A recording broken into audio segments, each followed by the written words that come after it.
Financial infidelity. Sounds serious, doesn't it? That's because it is. Half of marriages experience financial infidelity at some point in the relationship. And today on the podcast, we are talking about what it is, how to avoid it, and how to fix it if it's happening to you.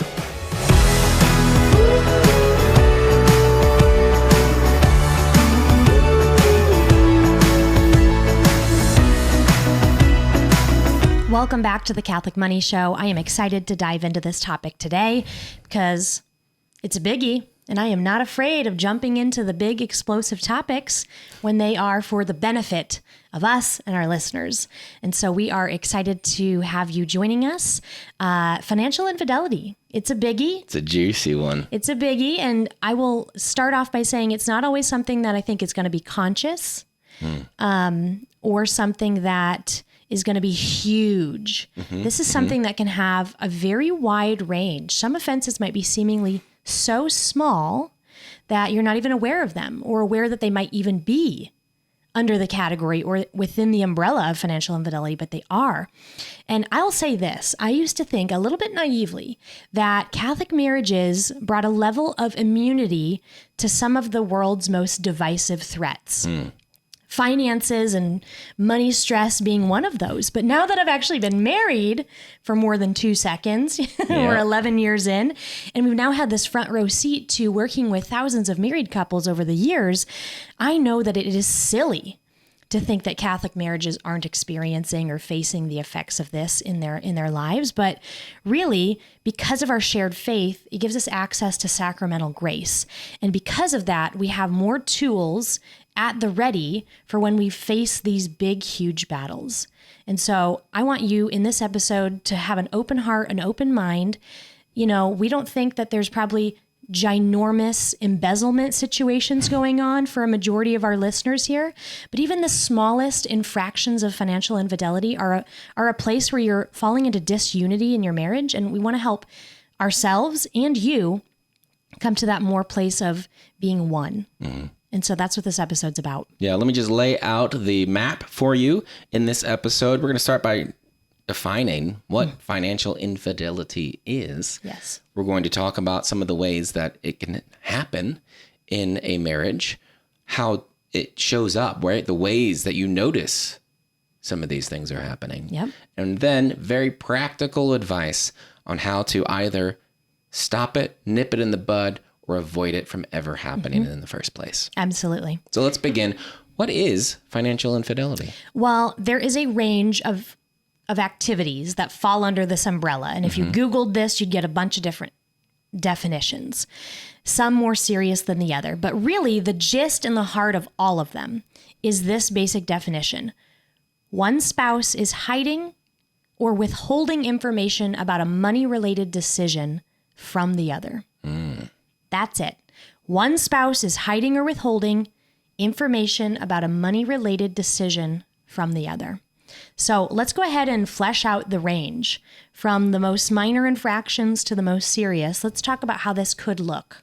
One of the, maybe more common ways that we could end up doing this is by keeping some purchases secret. We don't want our spouse, I don't want Amanda to know that I bought another candy bar when I was at the store, or whatever it might be. Yeah, it could be something as innocent as Very that. innocent, yeah. Or it could be on the other spectrum of, cigarettes we agreed we were no longer purchasing, or even something like pornography that's now just damaging to the marriage, but even your soul. With the necklace for the girlfriend or whatever it might be. Right. It could get more and more serious, but all of them are kind of on that range of anything that would invite you to want to hide it or keep it secret or not speak up and say you bought it. Yeah. It's falling under this. And this has a couple different flavors to it. It could be, like you spend extra on a particular category, right? You spend extra on the kids. You think, well, we both like the kids. They'll be okay with this. But I'm also not going to tell them because then maybe they won't be okay with this. So if you're keeping anything back, that's one of these things. Or if you're hiding the receipt from a purchase, right? That's all right. They can know I spent $45 at the grocery store, but I don't want them to know some of those things that were in the cart, eaten on the way home, and thrown in the trash can before I went inside. Ask us how we know that last one. Eep. We've had many an instance like that. All right, next up, and this one's a little bit more serious, but hiding debts or accounts. I have heard this several times of, we got married, a couple months later, he was making purchases and I was wondering where they were. They weren't coming up on the bank account that I had access to, and then there was a secret credit card that came out. Or there was a secret student loan that was never disclosed. Or there was the secret business loan that someone secured as an entrepreneur, but their spouse didn't know that they got. And now it's put their house in jeopardy. Or just an account that the other person doesn't have access to. Maybe you opened up a checking account at this local credit union to get the $200 bonus so you could have some extra fun money, but you've got an account that your spouse isn't on.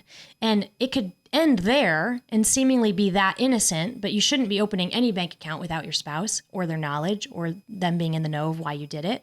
But then it now invites possible other things to tag along with that. Financial transactions that are completely off the books that could relate to a whole host of other infidelities that are now a violation of your marriage as well. And I'd say also in this, it's not a debt, it's not an account, but gift cards. I know even for me, there's a little bit of a temptation here one time, right? Doing different surveys or market research, certainly a thing that I like to do. And a lot of times you get paid in gift cards. And so there's sometimes a temptation like, well, I have been looking at this thing online, so I'm just going to get the gift card to Amazon, and then I'm going to put it in. I'm going to buy this thing, and here we go. Yeah. Instead of saying... We've had that happen to us where like our family was, for whatever reason, I forget exactly when, but like in a real financial pinch, and Jonathan's got all these magical fun money purchases, and I'm sitting there saying... What are you talking about? How are you getting this? I don't know about that. And then it was these gift cards. You remember this a little bit differently. But now, but because it's, if you're not comfortable, right? Because you need to go, hey, I just got $35. What kind of gift card should I get it on? Yeah, you always do that. Or whatever it is. You always do. You do that because if you don't want to do that, because you think you might not like the answer, because you want to hold something back for yourself, or you want to, you want to go against maybe what's in the end going to be the best interest for the family.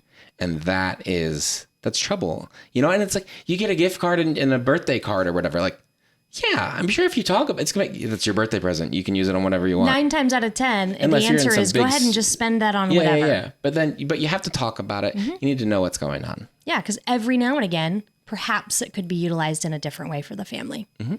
Yeah, so the key there is communication. Sorry to rat you out, John. I don't know if it was a rat out. I think it might have been a faulty memory, but we'll see. Okay, another way that this could manifest is lying about income. And this could go 2 different ways. Yeah. It could be maybe one of you is an entrepreneur, okay? And you're supposed to bring home X amount for the family every month. And so you say, okay, yep, I'm good to do that. And then you're lying that business hasn't been going well. And actually you're not going to be able to go ahead and contribute to the family's budget in that way. And you're just been stalling and because you're ashamed or whatever it is. And then now the family's going to feel the fallout of that and not have a lot of time to scramble. Or it's the other way. Business is going really well. And of course, this doesn't apply to just the entrepreneur, but it's an easy example.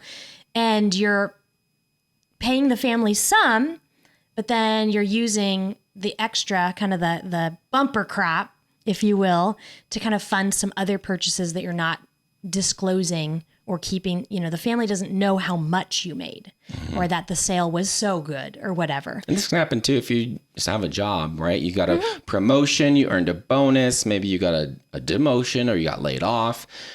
Your family, especially your spouse, should know what's going on there so that together you're making the best decisions for your family. The real takeaway here is that whether you're lying about your income, if you made more or you made less, that's always a problem and a manifestation of financial infidelity. Next up would be draining money from savings without the other person's consent. There might be seasons when you need to be living off of savings, or maybe dipping into savings for X, Y, or Z reason. But the other person needs to always be in the know about that. Absolutely. You've got to do it as a team. Another thing that you need to avoid doing if you want to not be committing financial infidelity is lending money without the other person knowing it. All right? Maybe a sibling, a good friend, somebody's coming to you, they need some help, and you just decide to give them some money. And we'll have that discussion later if we ever do, because it's not going to be pretty. Yeah, I have seen this blow up in people's faces time and time again, just assuming that my spouse will feel the same way as I do about my sister's tire needing to be repaired and, wanting to kind of bail her out. And then it doesn't end up going well. And if you think they're going to feel the same way, just call them up. They'll say, yeah, babe, I feel the same way.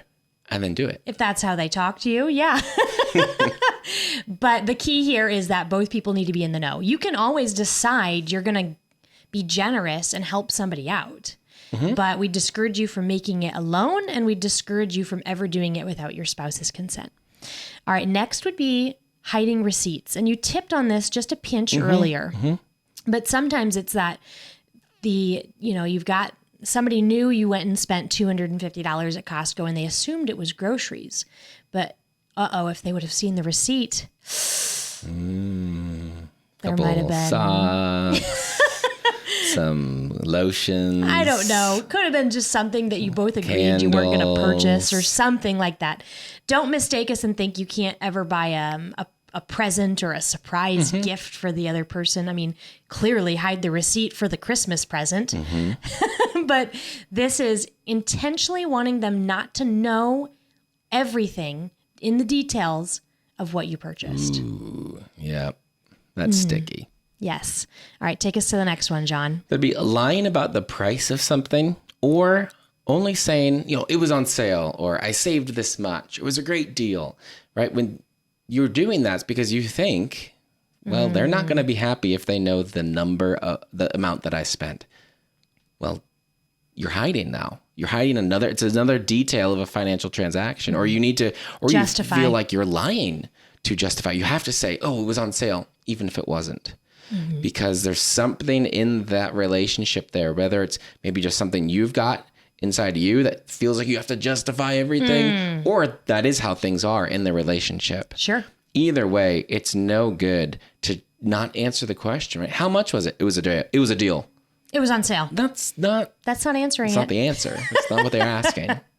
You just need to say the amount. And if you think, if I buy this and then they ask me how much it cost, and if I say the cost, they're not going to like it.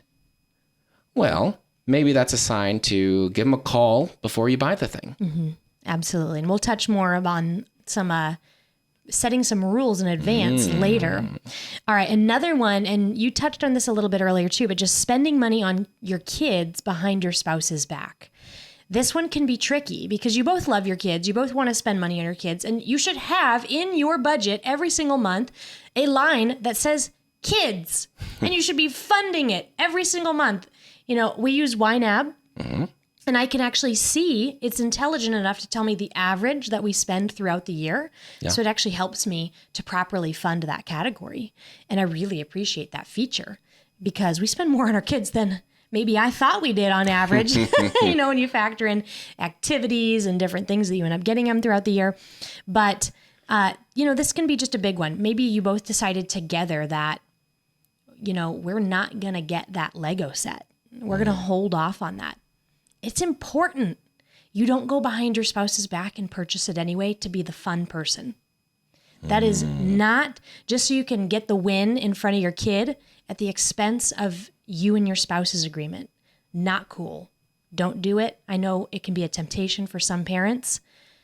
Resist. Yeah, or other things that you guys have decided together aren't a priority. Yeah, right. So if we're not going to be going out to restaurants so much, well then don't go through the drive-through. Even though the kids are whining for it. And maybe you're whining for it. You want the kids to whine so you can justify it to yourself. That can happen. All right, another one is keeping money out of the family budget to spend without consulting the spouse. Hiding some cash Ooh, you in the took glove something back. box. You took something back to the store and got Ooh, $20 cash. And that never made it into anything else. It never made it back into the family budget. You were tempted by this once, but then you came to me with the money. Yeah. And we decided what to do with it then and there.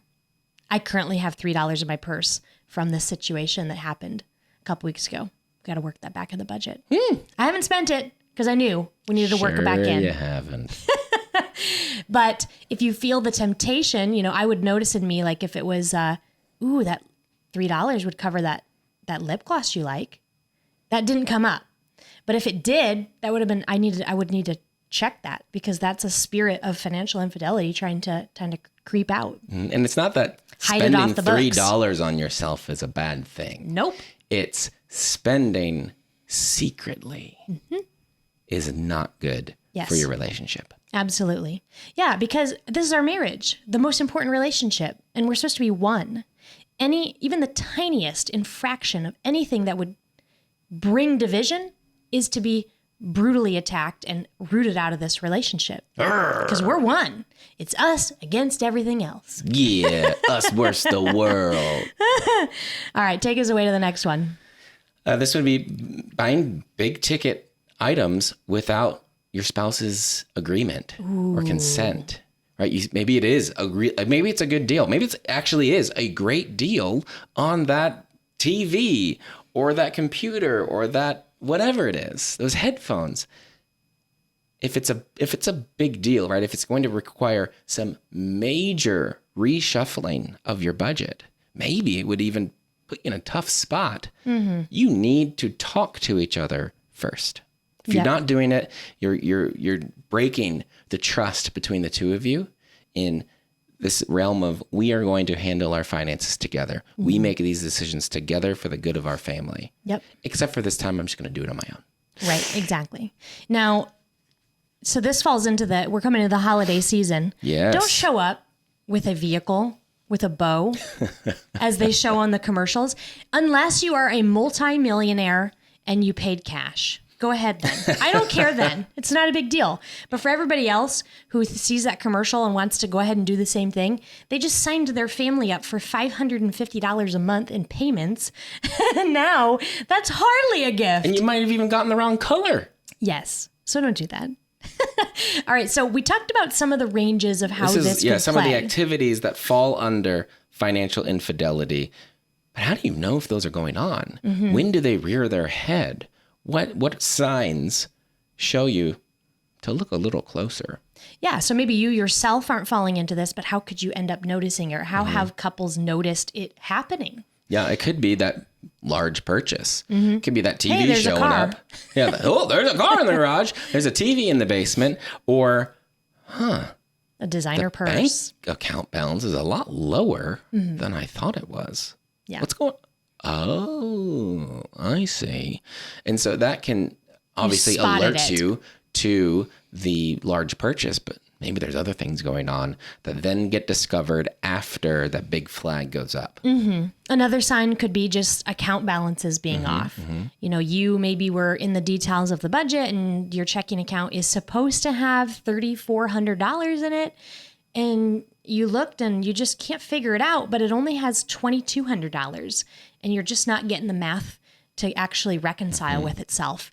That's another way to kind of tip you off that you might need to do some exploring here. Yeah, or you find a statement or bill for an account you don't recognize. This is how you would end up finding, those accounts Collections. that someone opened up that you had no idea existed, those credit cards, those bank accounts, whatever it might be. And if that's going on, again, that's going to be, the part of the iceberg that you've run into now. And you're probably going to find some others as you go a little deeper. Yep. Another way could be unexpected packages sometimes arriving. I know we had to, have a little chit chat at one point it seemed like every day something was coming on Amazon. And Jonathan was doing some thing where people kept wanting to send you stuff. It wasn't Anyway, financial infidelity. He was not paying for these items for whatever reason, I don't know how We don't need to go into those details. people were sending them for maybe a review or something like that. Okay, this was years ago, back when that was a thing still. Anyway, Had you been, that would have been assigned to me. Buying all that stuff? Yeah. Yeah, every day you're like, what is this box? Why are we getting from here?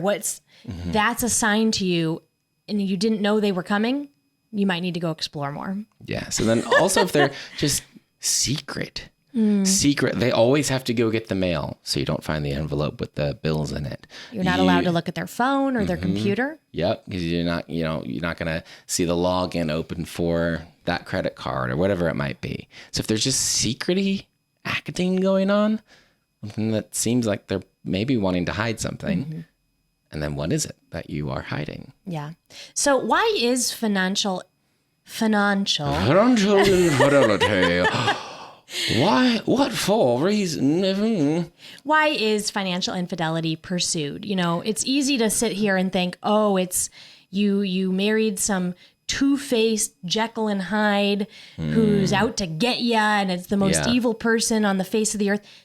No, 9.9 times out of 10, there's something else motivating it, and we need to talk that out. The reason your spouse or you might be committing some financial infidelity isn't because you sat down and thought, you know what I'm going to do? I'm going to use all the money for myself. I'm going to break my promises. I'm not going to keep my word. Financial infidelity. Here I come. No. Yes, that is. Nobody's thinking that. Not often the road to sin. we don't often know what we're embarking on before we've embarked on the journey. All right. So what are some possible reasons? Well, one, to avoid an argument. So all of you out there who are maybe people pleasers or peacekeepers, sometimes something just happened and you really don't want to have an argument and you'll do anything to prevent that. Even accidentally slip into financial infidelity. Sure. Even though it's not serving you, you just wanted to keep the peace. There's going to be an argument if they know I bought this, if they know I gave money to this person, whatever it is. And so I'm just not going to tell them so we don't have to have the argument. Which is, there's a good part there, right? They don't want discord and disunity in the relationship. The better way to go about that, though, would be to not commit those actions that would bring about disunity and discord. All right, let's motor through these before the kiddos get up from nap time. Next one would be just embarrassment or about mishandling money. Yeah. So somebody screwed up. The last thing we want to do is go admit it sometimes. Or you made some boneheaded investment and lost your money. Yeah. Or you couldn't control your impulse and you bought something and it's not refundable. Or you got a speeding ticket, or you didn't pay that bill on time, or whatever it is. Yeah, and now there's you're in extra collections. Oh, these things stink. And sometimes if your spouse is not in a virtuous place, they might they might just rub your face in it, or they might yell at you, or they might shame you. Those are very real risks, especially if you're married to maybe a choleric personality or something of that nature. So not that this has ever happened in our relationship, but even though you might be embarrassed, you still need to come forward. Yeah. Okay. And we've both been on this. Both of us have screwed up in this respect before. And it's been hard to go to the other person and say, through my stupidity, I got us a nice $100 fee. I had a stupid speeding ticket earlier this year. Long story. Don't need to get into it. Don't need to tell it at all. It was a huge $200. Amanda is a dope. Yeah. And that meant we couldn't do many of the other things that we were maybe going to do that month because I screwed up. Couldn't really hide it from you. I was in the car next to you. You were in the car, but it would have been tempting if you weren't there.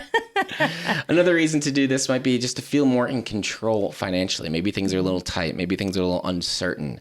And so by doing something on your own or holding something secret, having just a hair of control over something might bring you a little peace. And again, you're looking for that peace. You're looking for some stability, but going about it in a not good way. Yep. And some other reasons, just to quickly recap, you want to help somebody. You're trying to do that. You don't want to share bad news that your business is failing or you got a pay cut.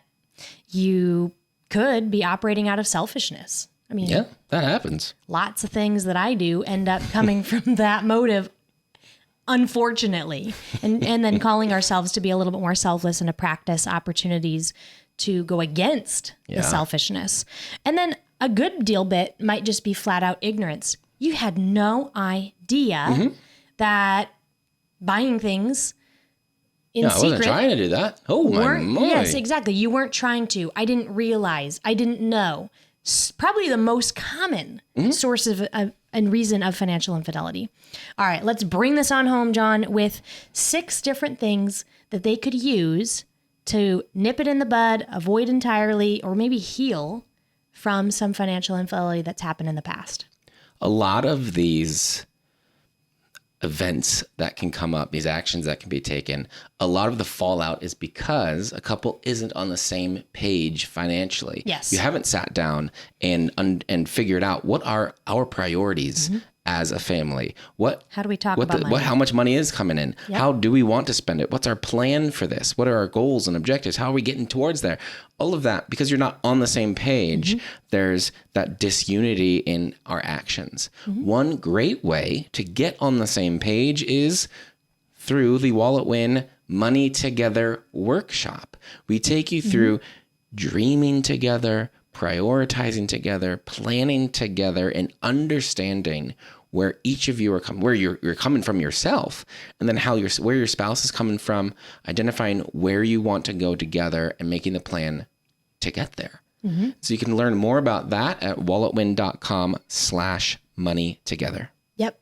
The second thing we recommend is joint bank accounts. And we do have a podcast episode that we did on this recently. Yes. So In Defense of Joint Bank Accounts is a great resource for you to spark the conversation if you don't currently have joint bank accounts and you want to learn how to kind of get onto that path. Go ahead and give that episode a listen. But we cannot underemphasize this one enough. Overemphasize. Okay, I screw up phrases sometimes. Thank you. That's why you're here to correct me. But this is just so huge. And when you're sharing bank accounts, it's a lot. It's just that much harder unless you have somebody who just never logs into a bank account. Those types do exist, but it's just harder to pull off financial infidelity if you've got joint bank accounts. All right, next up would be that monthly budgeting. So we encourage people to do this every single month, sit down and with the money in hand, create a plan for the month ahead and do it based on your priorities, where God's calling you.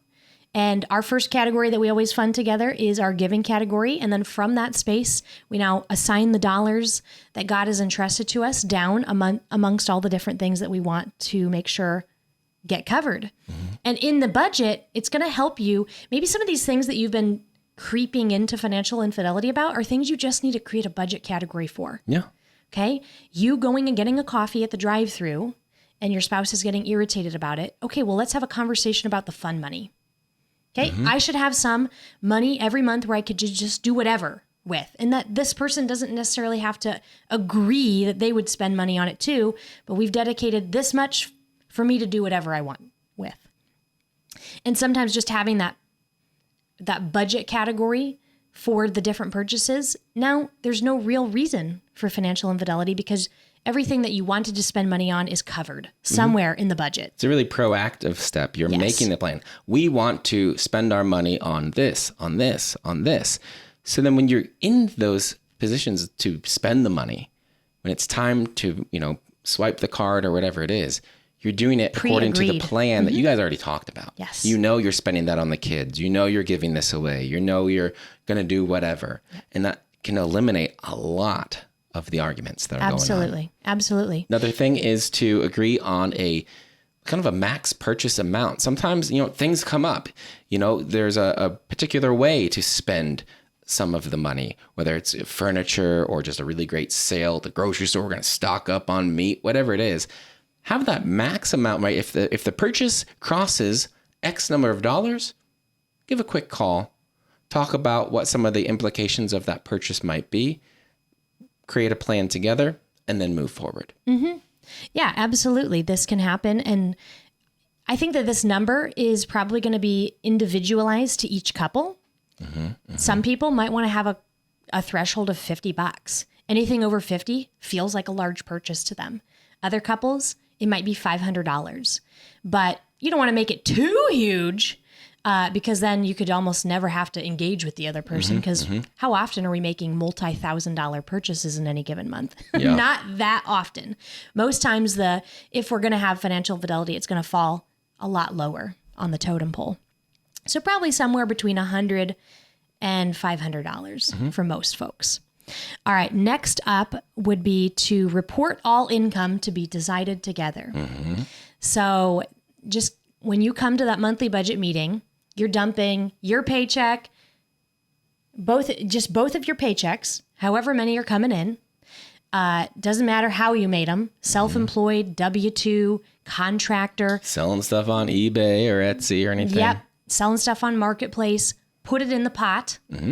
You got a birthday card, put it in the pot. You got a gift card for doing some online survey, put it in the pot. And from that space, great. The $20 you got for your birthday, you're going to end up in the budget. You're going to assign it as An extra extra fund $20 money. boost to the fund money. Exactly. But it's that you're deciding it together, and that no money is really off the books, floating around in the wind, unknown to both of you. And maybe if you were in a pinch of a spot or really trying to aggressively hit a financial goal, you decide that maybe a portion of the birthday money is going to go to this other goal that's actually huge for our family. But it gives that permission for both spouses to talk about it. Yeah. And lastly, going through a financial examination of conscience. There's a lot of ways that we can use our money. Some are better than others. Some are worse than others. And by stopping and going through, reviewing the actions that we've taken with money, help us see the ways where maybe we've fallen short of how we wanted to act. Yeah, and we actually have a financial examination of conscience. We have created this resource for you. So below this episode in the show notes, or if you're watching on YouTube, you can just see it down below in the description. There is a link to our financial examination of conscience, and we hope this is a blessing to you. So often, we just don't really know how we're relating to our money mentally, emotionally, spiritually, but it's only a blessing to us when we can be operating with our money from a space of virtue and not from vice. And the examination of conscience is designed to help you do just that. And so I hope that that's a blessing to you.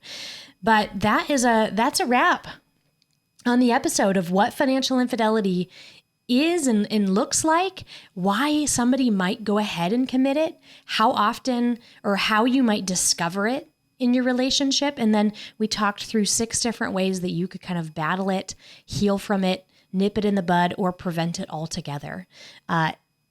So there you have it. Yep. Thank you for joining us on today's episode of the Catholic Money Show. There's more where this came from at walletwin.com/podcast. If you liked it, please subscribe, whether that's on YouTube or in your favorite podcast app. Share it with a friend. It helps more people experience freedom with their finances and living the life of a good steward. Thank you for joining us today. God bless, and we'll see you next time. Bye for now.